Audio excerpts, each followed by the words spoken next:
Hi hello നമസ്കാരം. പുതിയ വീഡിയോയിലേക്ക് ഏവർക്കും സ്വാഗതം. മധുരം കഴിക്കണം അല്ല കുറച്ച് പായസം കുടിക്കണം എന്ന് തോന്നുമ്പോൾ നമ്മൾ എളുപ്പത്തിൽ ഉണ്ടാക്കിയെടുക്കുന്ന ഒന്നാണ് സേമിയ പായസം. ആ സേമിയ പായസം ഉണ്ടാക്കുന്നത് എങ്ങനെയാണെന്നാണ് ഇന്നത്തെ റെസിപ്പി. ഞാനൊരു പാത്രം അടപ്പത്ത് വെച്ച് അതിലേക്ക് 2 സ്പൂൺ നെയ്യ് ഒഴിച്ചു കൊടുത്ത് നമുക്ക് അണ്ടിപ്പരിപ്പും കിസ്മിസും ഒന്ന് വറുത്ത് കോരി എടുക്കാവുന്നതാണ്. ഇതേ നെയ്യിലേക്ക് തന്നെ ഞാൻ സേമിയയും കൂടെ ചേർത്ത് കൊടുക്കുന്നുണ്ട്. ഏകദേശം ഞാൻ 2 ഗ്ലാസ് സേമിയയാണ് എടുത്തിരിക്കുന്നത്.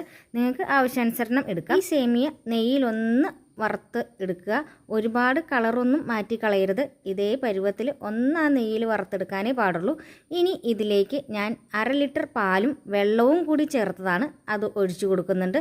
അതൊന്ന് കുറുകി വരുമ്പോഴത്തേക്കും നമുക്ക് ഇതിൻ്റെ ഫ്ലേവറിനായിട്ട് ഒരു 6 ഏലക്കയും 4 സ്പൂൺ പഞ്ചസാരയും ചേർത്ത് മിക്സിയിൽ ഒന്ന് പൊടിച്ചെടുത്തിട്ടുണ്ട്.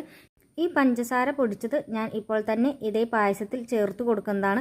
കാരണം ആ സേമിയയിലൊക്കെ നന്നായി മധുരം പിടിച്ച് കിട്ടണമെങ്കിൽ ഇതേ ടൈമിൽ തന്നെ പഞ്ചസാര ചേർത്ത് കൊടുക്കാവുന്നതാണ്. പിന്നെ ഞാൻ മാറ്റി വെച്ചിരിക്കുന്ന 1/2 ലിറ്റർ പാലും കൂടി ചേർത്ത് കൊടുക്കുന്നുണ്ട്. ആ പാലൊന്ന് തിളച്ച് കുറുകി വരുമ്പോഴത്തേക്കും ഞാൻ നെസ്ലെ മിൽക്ക് മെയ്ഡ് എടുത്തിട്ടുണ്ട്. അതിൽ നിന്ന് ഒരു 3 സ്പൂൺ മിൽക്ക് മെയ്ഡോടെ ചേർത്ത് കൊടുക്കുക. നിങ്ങളുടെ മധുരത്തിന് ആവശ്യമായിട്ടുള്ള ഇത് ചേർത്ത് കൊടുക്കാം. മിൽക്ക് മെയ്ഡ് ഇവിടെ ഉള്ളതുകൊണ്ട് ഞാനത് ചേർത്ത് കൊടുത്തു എന്നേ ഉള്ളൂ. നിങ്ങൾക്ക് പഞ്ചസാര ചേർത്ത് കൊടുത്താലും മതി. മധുരം നോക്കി ആവശ്യത്തിന് മധുരം ചേർക്കുക. ഈ പാലൊന്ന് തിളച്ച് കുറുകി വന്നാൽ നമുക്കപ്പോൾ തന്നെ സ്റ്റൗ ഓഫ് ചെയ്ത് നമ്മൾ വറുത്ത് വെച്ചിരിക്കുന്ന അണ്ടിപ്പരിപ്പും കിസ്മിസും കൂടി ഇതിൻ്റെ മുകളിലേക്ക് ഇട്ട് കൊടുക്കാവുന്നതാണ്. ഇന്ന് സ്വാതന്ത്ര്യ ദിനമായിട്ട് ഞാൻ ഉണ്ടാക്കിയതാണ്. അപ്പോൾ എല്ലാവർക്കും ഇഷ്ടപ്പെട്ടു എന്ന് വിചാരിക്കുന്നു. എൻ്റെ ഹൃദയം നിറഞ്ഞ സ്വാതന്ത്ര്യ ദിന ആശംസകൾ.